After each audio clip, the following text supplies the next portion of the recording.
우리 회사도 구조화 면접 비슷한 걸 한다고요? 그게 괜찮게 하는 건지 물어보는 사람들이 많습니다. 이름은 그럴싸하지만 그냥 무늬만 구조화 면접은 아닌지, 정말 이전보다 나아진 면접인지 한번 생각해 보셨나요? 진짜 구조적으로 면접을 한다는 것이 어떤 의미일까요? 구조적인 방법으로 어떻게 사람의 역량을 파악해낼 수 있는 걸까요? 사전에 정해놓은 동일한 질문을 던지면서 똑같이 면접을 진행한다고 모두 구조화 면접은 아닙니다. 동일한 질문과 꼬리에 꼬리를 무는 질문을 통해 뭔가를 찾는다는 점은 구조화 면접의 극히 일부일 뿐이며 그 특징이 구조화 면접의 목적을 제대로 알려주는 건 아닙니다. 오늘은 제대로 된 구조화 면접이 무엇인지를 한번 알아보려고 하는데요. 이 구조화 면접을 왜 하는지, 제대로 하는 구조화 면접이 무엇인지, 구조화 면접을 어떻게 하는지 한번 알아보겠습니다.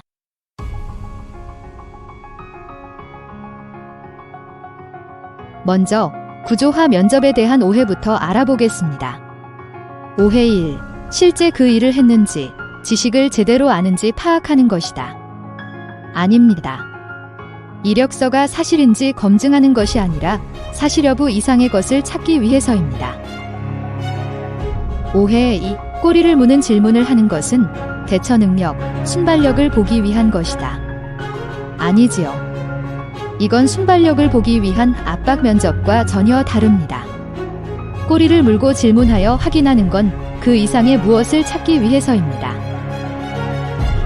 오해 3. 지원자들에게 똑같이 동일한 질문을 반복하는 것이다.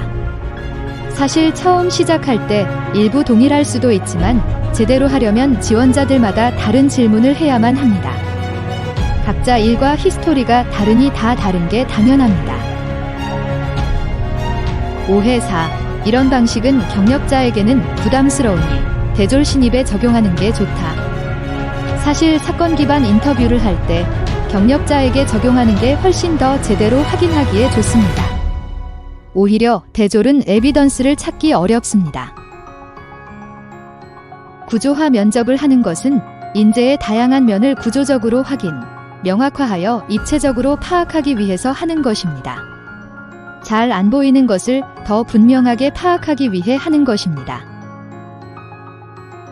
구조화 면접을 통해 그의 과거 또는 심층 내면에 들어가 그가 가진 본질, 본체를 끄집어내어 우리가 필요로 하는 직무 역량과 맞는지 확인하는 과정인 것입니다.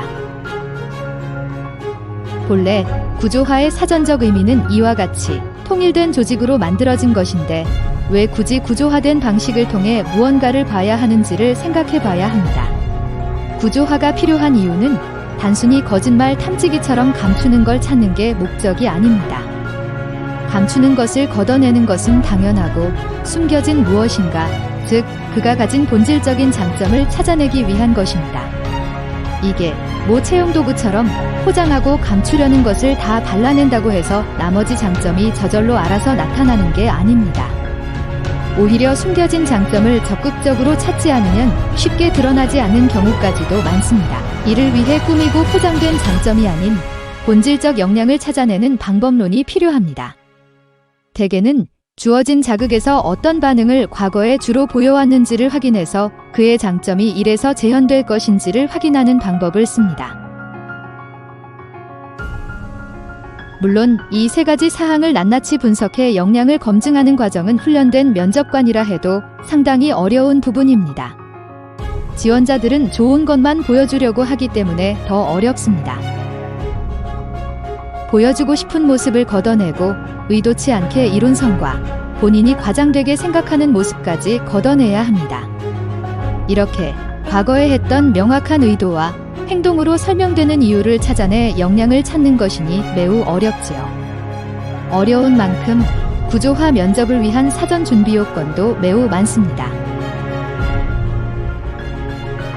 기본적인 개념, 구조화 면접을 위한 방법론, 조직적인 여건, 그리고 이를 수행할 사람들의 훈련.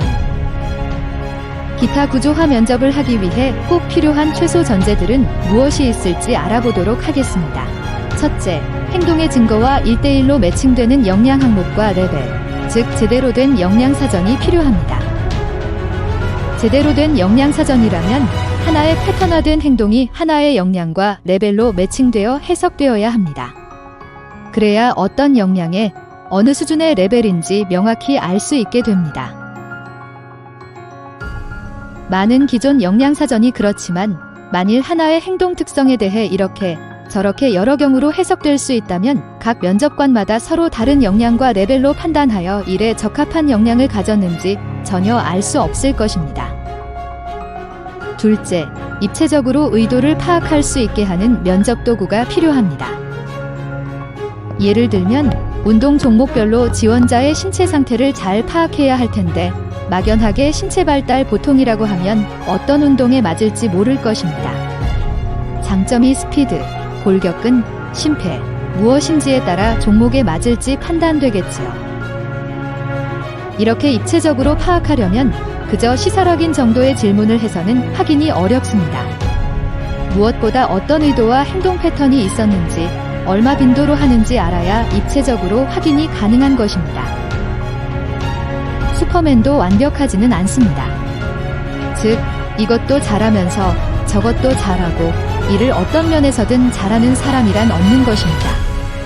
사람은 각자 특화된 장점을 바탕으로 일에서 역량을 개발해 왔기에 입체적일 수밖에 없습니다.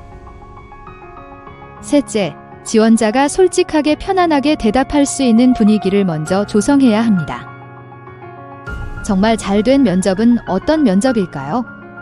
지원자가 거짓말을 못하게 하는 면접일까요? 아니면 좋은 분위기나 친절한 면접일까요? 의외로 지원자들이 볼 때 좋은 면접은 이런 게 아니라 다른 무엇이라고 하는데요. 당연히 편안한 면접이 좋았을 테지만 그것만으로는 부족하고 내가 정말 많은 얘기를 하고 진심을 전해 나를 내보였을 때, 즉 과거 정보를 깊이 있게 말할 수 있을 때라고 합니다. 편안한 분위기는 그냥 기본인 것이지요. 충분히 보면 첫인상과 완전히 달라지는 경우가 많습니다. 편안하게 본인의 얘기를 많이 하면 할수록 그 사람을 입체적으로 판단하는 게 더욱 수월해집니다. 15분, 30분 정도만으로는 제대로 파악하기 어렵습니다.